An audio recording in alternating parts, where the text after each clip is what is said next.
الحمد لله رب العالمين والصلاة والسلام على سيد الأنبياء والمرسلين أما بعد فأعوذ بالله من الشيطان الرجيم بسم الله الرحمن الرحيم مل کر درود و سلام پڑھ لیجیے الصلاة والسلام علیک یا سیدی یا رسول اللہ وعلى آلك وصحابك يا سيدي يا حبيب الله الصلاة والسلام عليك يا سيدي يا نبي الله وعلى آلك وصحابك يا سيدي يا نور الله.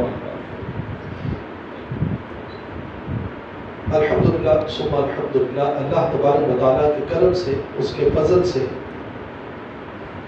ہم نے فیضان فرض علوم میں سے احکام نماز یا فیضان نماز کو رس کہتے ہیں، احکام نماز کو رس کہتے ہیں، الحمدللہ اس کی ہم نے ابتدا کی ہے.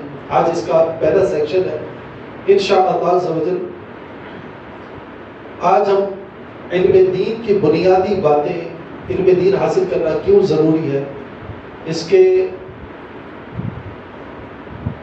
ضرورت اس وقت ہمیں اس کی کیا ہے، اس حوالے سے انشاءاللہ جانیں گے. نبی پاک صلی اللہ تعالیٰ علیہ وآلہ وسلم نے ارشاد فرمایا کہ اللہ تبارک و تعالیٰ جس کے ساتھ بھلائی کا ارادہ فرماتا ہے، اللہ تعالیٰ جس کے ساتھ بھلائی کا ارادہ فرماتا ہے اسے دین کی سمجھ بوجھ عطا فرما دیتا ہے. اب جیسا کہ ہمارے اس کورس کے متعلق تقریباً 10 سے 15 دنوں تقریباً ہم نے اس کا اعلان کرتے رہے. آج چھٹی کا دن ہے، اتوار کا دن ہے، لیکن جس قدر دعوت کی اس قدر ہمارے دوست احباب آئے نہیں. مصروفیت ہوگی، اتوار کا دن ہے، چھٹی کا دن ہے، کہیں گئے آئے ہوں گے. لیکن بعض آپ کو پتہ چہرے وہ ہوتے ہیں کہ جن کو ہم جانتے ہیں، ہمیں ان کی شخصیت کے بارے میں، ان کی مصروفیت کے بارے میں بھی علم ہوتا ہے. تو اللہ تبارک و تعالیٰ کے محبوب نے جو فرمایا کہ اللہ جس کے ساتھ بھلائی کا ارادہ کرتا ہے. اب الحمدللہ ثم الحمدللہ ہم جو یہاں پر بیٹھے ہوئے ہیں، ایک تو ہم اس پر شکر ادا کریں کہ یا اللہ تیرا کروڑ ہا کروڑ بے حد ہر سانس کے ہر لمحے پر، ہر لمحے کے کروڑویں حصے پر بھی پاک پروردگار تیرا شکر ہے کہ تو نے ہمیں یہ فرض علوم حاصل کرنے کی توفیق عطا فرمائی. کہ آپ صلی اللہ تعالیٰ علیہ وسلم کا فرمان یہ بھی ہے کہ علم کا حاصل کرنا ہر مسلمان مرد عورت پر فرض ہے. اچھا، یہ کون سا علم حاصل کرنا فرض ہے؟ اس پر مختلف ائمہ کا مختلف اقوال موجود ہیں. جو جس فن کا ماہر تھا اس نے کہہ لیا کہ اس فن کا علم حاصل کرنا فرض ہے. سیدی اعلیٰ حضرت امام محمد رضا خان علی رحمۃ الرحمن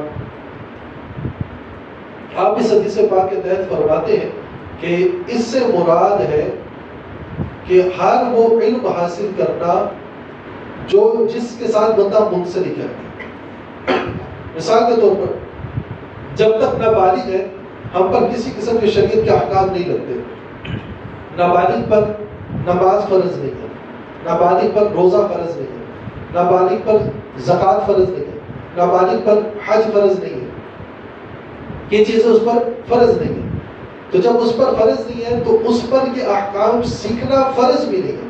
ہاں، افضل یہی ہے کہ بچپن سے ہی تعلیم دی جائے، جیسے ہمارے اسلام کا کہ بچپن سے اپنے گھروں سے تعلیم حاصل کی. سیدی اعلیٰ حضرت امام محمد رضا خان علی رحمۃ الرحمن نے 13 سال کی عمر میں آپ نے پہلا فتویٰ دیا تھا. فتویٰ بندہ اسی وقت دیتا ہے جب بندہ مفتی بن جاتا ہے. یعنی ابتدائی تعلیم اپنے گھر سے ہی آپ نے حاصل کی تھی.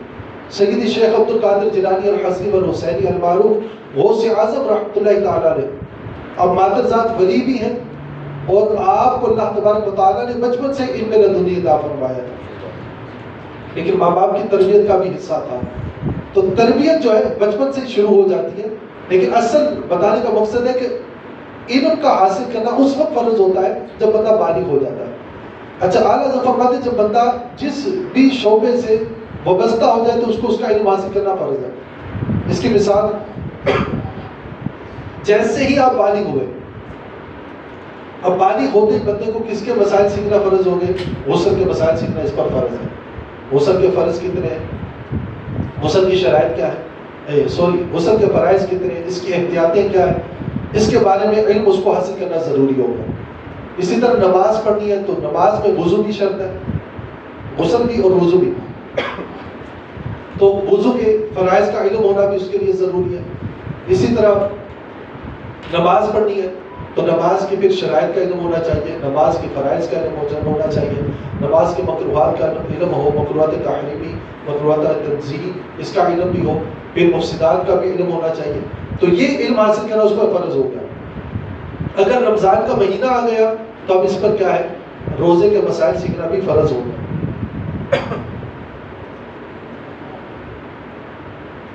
روزے کے مسائل سیکھنا بھی اس پر کیا ہو گیا, اور کیونکہ رمضان آ گیا, روزہ کن چیزوں سے توڑتا ہے, روزہ کن چیزوں سے مکروہ ہو جاتا ہے, اس کا علم حاصل کرنا فرض ہو گیا. یہ بالغ ہونے کے فوری بعد یہ سارے مسائل اس پر فرض ہو گئے. ہم تو سب بالغ مختصر بیٹھے ہوئے, تو ہم پر تو کب سے فرض ہو چکے ہیں یہ مسائل. ہمیں نماز پڑھتے ہوئے ایک عرصہ ہو گیا, لیکن ہمیں نماز کے مسائل کے نہیں پتا. جیسے ابھی بزرگ فرما رہے تھے لقمے کا احکام کے حوالے سے, جو ابھی واقعہ ہوا کہ امام کے متعلق مسئلہ یہی ہے, اب امام 5ویں رکعت میں سیدھا کھڑا ہوا یا دوسری رکعت کا یعنی التحیات پڑھ کے کھڑا ہوا, کھڑا کے قیام کے قریب پہنچا, اب کسی نے لقمہ دیا, تو اب چونکہ اس کا واجب چھوٹ گیا, لقمہ دینے والے کی نماز تو نہیں ٹوٹے گی, لیکن اس کے لقمے کی وجہ سے امام اگر لوٹ آیا, اب سجدہ سب واجب ہو گیا. کیا ہوگا اب سجدہ سب واجب ہوگا جب امام قیام کے قریب ہوا یا قیام میں پہنچ گیا.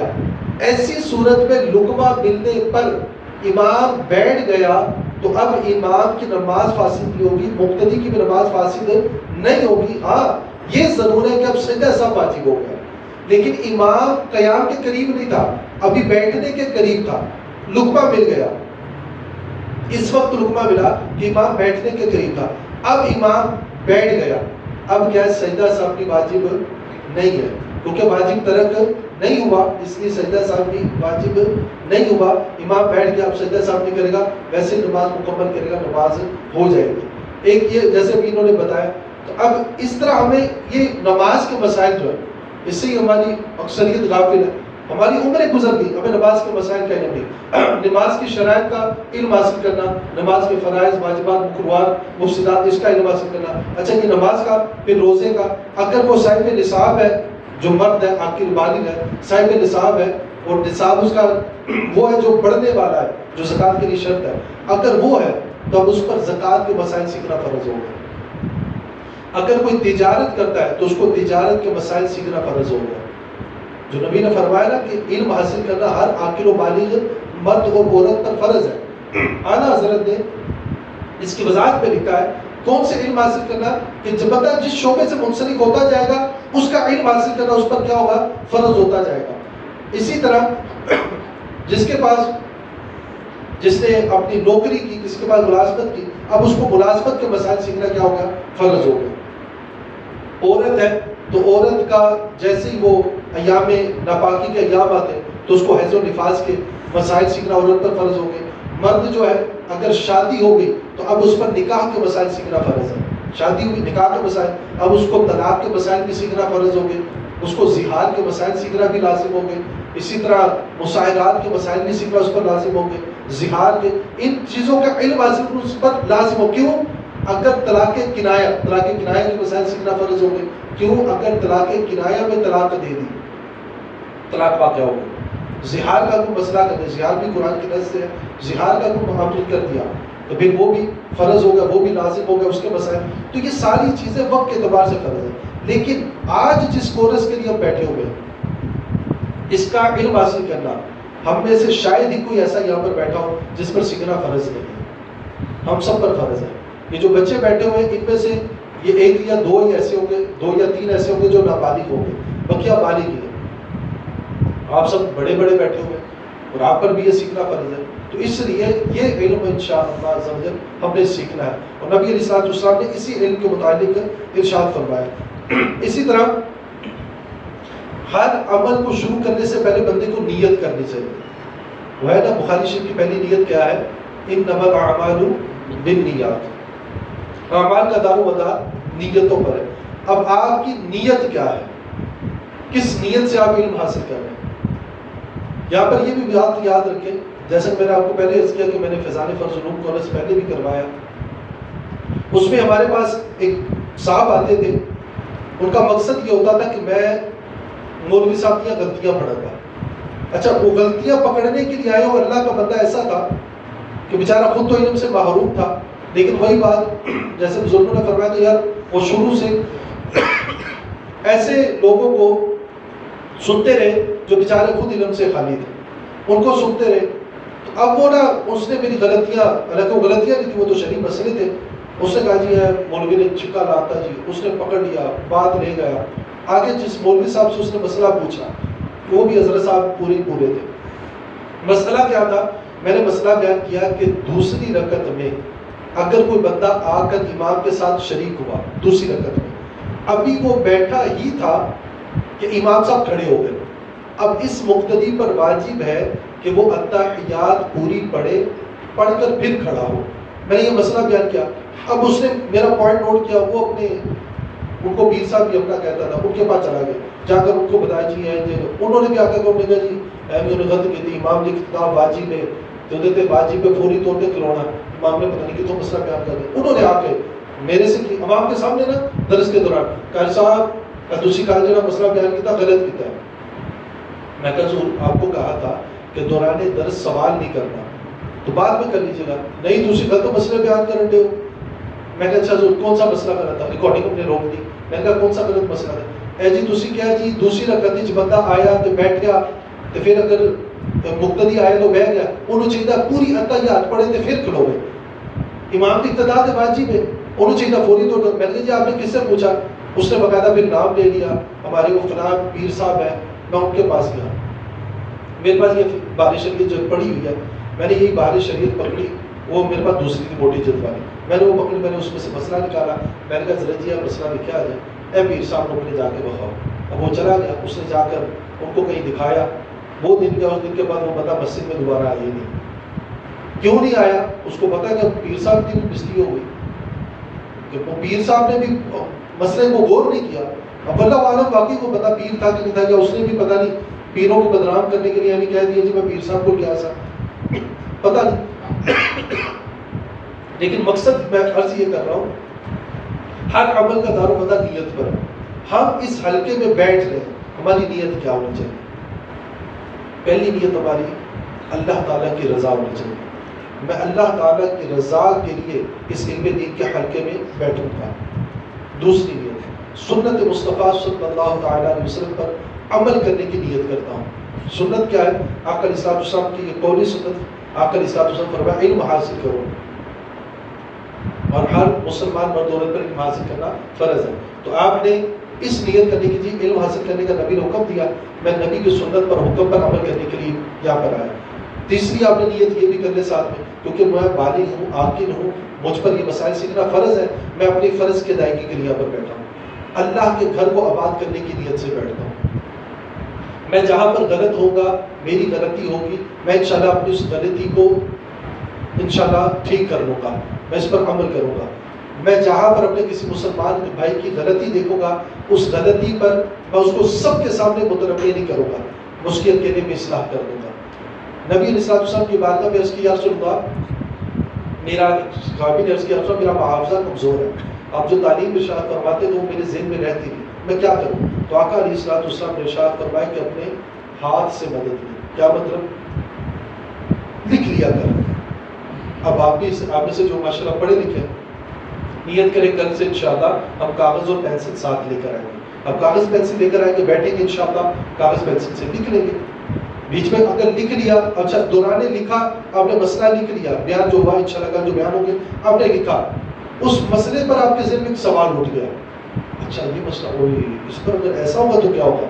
آپ نے کیا کرنا؟ نیچے بریکٹ دے گا، آپ نے وہاں پر سوال لکھ دیں، حاشیہ دے کر سوال لکھ دیں. اچھا آپ کو فائدہ یہ ہوگا کہ آپ نے لکھ کر سوال لکھ لیا. اب کل اگلے دن یا یہ حلقہ ختم ہونے کے بعد آپ نے کیا کیا؟ آپ نے کہا صاحب وہ آپ نے مسئلہ بیان کیا تھا، اس پر بھی میرے ذہن میں سوال ہے، فائدہ ہوا کہ نہیں ہوا؟ اگر آپ نہیں لکھتے، آپ اسی طرح بیٹھ جاتے ہیں.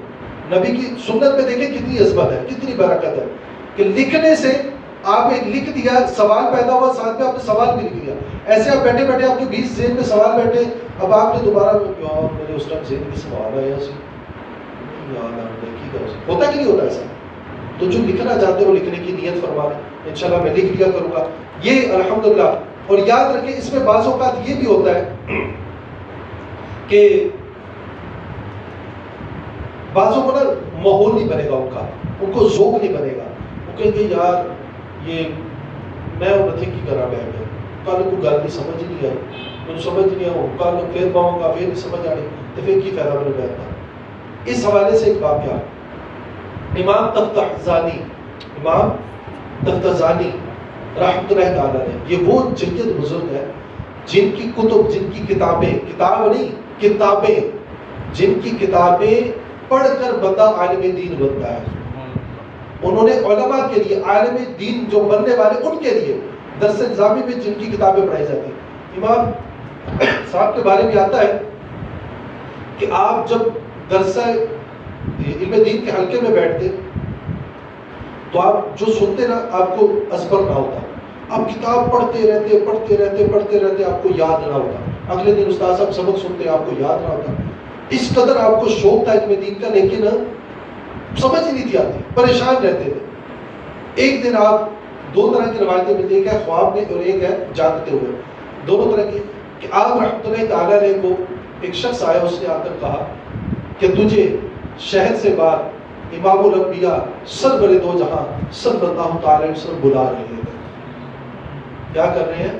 نبی پاک صلی اللہ تعالی وسلم نے آپ کو شہر کے باہر بلایا، چلیے نبی علیہ السلام سے ملاقات کی تھی۔ آپ فرماتے کہ میں گیا، جب میں نے دیکھا تو نبی پاک صلی اللہ تعالی وسلم سامنے تشریف فرما تھے۔ جب میں آقا علیہ السلام کی بارگاہ میں حاضر ہوا، آقا علیہ السلام نے اپنا لعاب دہر میرے منہ میں ڈالا۔ جب سے آقا علیہ السلام کا لعاب دہر میرے منہ میں آیا، میں نے اس کو ضبط کیا، اللہ تبارک و تعالیٰ نے میرے دل و دماغ کو روشن فرما دیا۔ اب دیکھیں ان کی جستجو تھی علم کو حاصل کرنے کی، انہوں نے سستی نہیں، انہوں نے یاد ہی نہیں ہوتا تو ان کی طرح رہ نہیں دینا، نہیں، علم کو حاصل کریں، علم کا ذوق رکھیں۔ دیکھیں ابھی ہماری جو نماز میں مسئلہ ہوا، دیگر کئی مسائل ایسے ہو جاتے ہیں ہمارے علم میں نہیں ہوتے، تو ہم نے یہ سیکھنا ہے، ہم نے علم کو حاصل کرنا ہے۔ تمام احباب نیت فرما لیں انشاءاللہ عز و جل۔ ہمارا آج کا یہ جو حلقہ لگا، آج سے تعارفی حلقہ تھا، انشاءاللہ جیسے اب اس میں ہم نے پڑھنا کیا ہے یہ بھی سن لیں، انشاءاللہ ہم نے اس میں سیکھنا کیا ہے، ہم اس میں سیکھیں گے انشاءاللہ عز و جل غسل کے مسائل، حدث اکبر، غسل کو کہتے ہیں حدث اکبر، بڑی ناپاکی۔ اس بڑی ناپاکی میں غسل جب فرض ہوتا ہے تو بندے کو تو پورا جسم دھونا فرض ہو جاتا ہے۔ تو اس کے 3 فرض ہیں، کلی کرنا، ناک میں پانی چڑھانا اور پورا جسم دھونا۔ اچھا یہ خالی 3 فرض سے ہی بات ختم نہیں ہوتی، اس میں پانی کا حکم پھر علیحدہ ہو جاتا ہے، مستعمل پانی، غیر مستعمل پانی۔ اچھا پانی مستعمل کب ہوتا ہے؟ پھر یہ مسائل شروع ہو جائیں گے، اور نجاست کا بیان شروع ہو جائے گا کہ پانی نجس کون سا ہوتا ہے، کون سا پانی نجس نہیں ہوتا۔ پانی میں 3 طرح کے اس کے اوصاف پائے جاتے ہیں، رنگ، بو، ذائقہ، کون سے پانی سے غسل ہوگا، کون سے نہیں ہوگا، کون سے پانی سے وضو ہوگا، کون سے پانی سے نہیں ہوگا، یہ مسائل بھی ساتھ میں۔ اب اندازہ لگا لیں کہ آپ غسل کے مسائل کو صرف اتنا سمجھتے ہیں اگر کہ جی خالی 3 فرض نے، اتنی گل بڑی ہے، تو اتنی بات کافی نہیں ہے، اس کے مزید مسائل۔ غسل فرض کب ہوتا ہے؟ بعضوں کے ذہن میں غلط مسئلہ ہوتا ہے، جی اس طرح فرض ہوگا، اس طرح فرض ہوگا، حالانکہ اس طرح فرض نہیں ہوتا، یعنی بعض مسائل انشاءاللہ وہ وقت کے بعد عرض کر دوں گا۔ اسی طرح وضو کے مسائل ہیں، تو وضو کے بھی فرائض 4 فرض ہیں، لیکن فرائض کی ادائیگی کے بھی مسائل ہیں، جیسے وہی آگے پٹی پر مسح کرنا یا تیمم کرنا، یہ سارے مسائل انشاءاللہ وہ بھی ان پر سیکھنا فرض ہے۔ پھر نماز ہے، نماز کی شرائط کا، اس کی 6 شرائط ہے، اس کے فرائض کا، اس کے 7 واجبات ہیں، پھر اس کی 6 شرائط ہے اور اس کے 7 فرائض ہیں، 6 شرائط 7 فرائض، پھر اس کے واجبات ہیں، پھر اس کے مکروہات ہیں، پھر اس کے مفسدات ہیں، ان کو بھی انشاءاللہ ہم سیکھیں گے۔ اس کے ساتھ انشاءاللہ پھر قضا نماز کا طریقہ سیکھیں گے، پھر ہم مسافر کی نماز سیکھیں گے، پھر ہم نماز جنازہ سیکھیں گے، پھر ہم دیگر جو کفن دفن کا طریقہ یہ سیکھیں گے۔ اس کے علاوہ بھی الحمدللہ بہت کچھ سیکھنے کو ملے گا۔ میری نیت یہ ہے کہ انشاءاللہ ہم سب مل کر یہ سیکھیں گے، اور ساتھ میں ہم نے یہ سیکھنا ہے ہم اپنی نماز کو ترجمے کے ساتھ یاد کریں گے۔ کیا خیال ہے؟ جب نماز کو ترجمے کے ساتھ یاد کریں گے تو الحمدللہ جب ہم نماز پڑھ رہے ہوں گے ہمیں یہ سمجھ آ رہی ہوگی کہ اس وقت میں اپنے رب سے کیا باتیں کر رہا ہوں، میں اپنے رب سے کس طرح سے رابطے میں۔ میں انشاءاللہ کوشش یہ کروں گا کہ میں پورا ترجمہ یاد کروں گا۔ تو جب ہم ترجمہ یاد کر لیں گے تو الحمدللہ ہمارا ذوق مزید بڑھ جائے گا، کیونکہ جب بندہ یہ سمجھ جائے نا کہ میں کیا باتیں کر رہا ہوں تو وہ ذوق مزید بڑھ جاتا ہے. تو انشاءاللہ ترجمے سے یاد کر لیں گے، دیگر بھی کچھ صورتیں یاد کر لیں گے، کچھ اہم مسائل یاد کر لیں گے. تو تمام یہ احباب نیت فرمائیں انشاءاللہ ہم اس حلقے میں ضرور شرکت کریں گے. ہمارے 21 منٹ کا آپ کو اس کیا تھا، 21 منٹ ہو گئے. انشاءاللہ روزانہ 21 منٹ 21 دنوں کے لیے ہم اپنے اس کورس کو ضرور دیں گے. وہ سیکھیں گے، سیکھ کر جہاں جہاں شریعت نے ہمیں رخصت دی وہاں آگے بھی سکھائیں گے. یاد رکھیں کہ ہر بندے کو مسائل بیان کرنے کی شریعت نے اجازت نہیں دی. بعض مسائل بعض لوگ بعض صورتوں میں بیان کر سکتے ہیں، لیکن ہر مسئلہ ہر بندہ بیان کریں گے ممکن بھی نہیں اور منع فرمایا گیا ہے. اس لیے جہاں پر شریعت ہمیں رخصت دے گی کہ یہ مسئلہ آپ آگے بیان کر سکتے ہیں، ہم وہ مسائل آگے بھی سکھائیں گے. اللہ تعالیٰ سے دعا ہے کہ اللہ تبارک و تعالیٰ ہم نے جو سنا اسے یاد رکھنے، اس پر عمل کرنے، دوسروں تک پہنچانے کی توفیق عطا فرمائے. آمین بجاہ النبی الامین صلی اللہ علیہ وسلم. آمین. الحمدللہ رب العالمین.